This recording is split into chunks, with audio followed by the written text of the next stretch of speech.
Vilnius University Library. Chained books and their cursed thieves.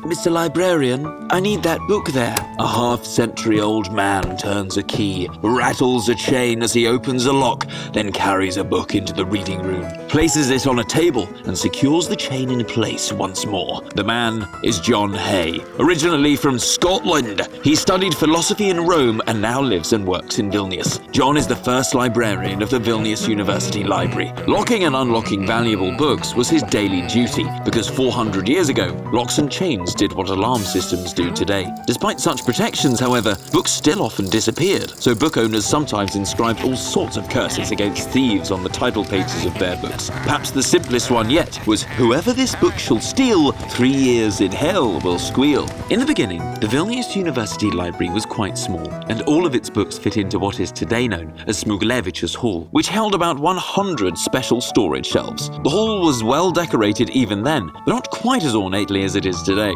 Next to the hall was a reading room, which had a desk and a stool next to every window. The library was founded before the university existed, as part of the Jesuit College, the predecessor to the university. The college's library held books previously owned by Vilnius clergymen and nobles.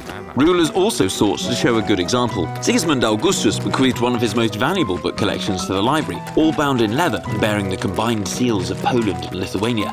Vilnius University still holds several books once owned by Sigismund Augustus. A tradition soon emerged. Many clergymen or university graduates felt duty-bound to donate several books to the library.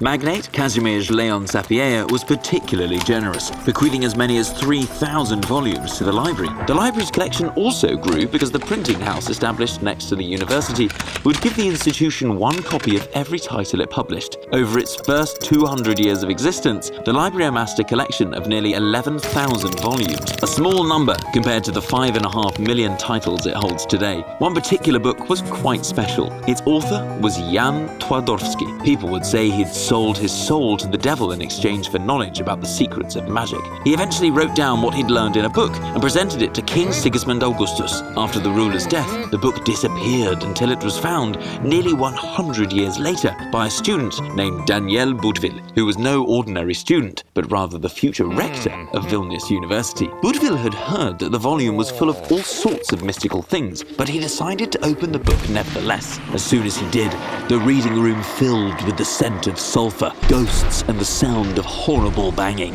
Terrified, Danielle threw the book down and ran off. He returned the next morning to find desks overturned and books strewn about the room. As for the mystical volume itself, only its chain remained. It was later found at the University of Krakow, but that's another story.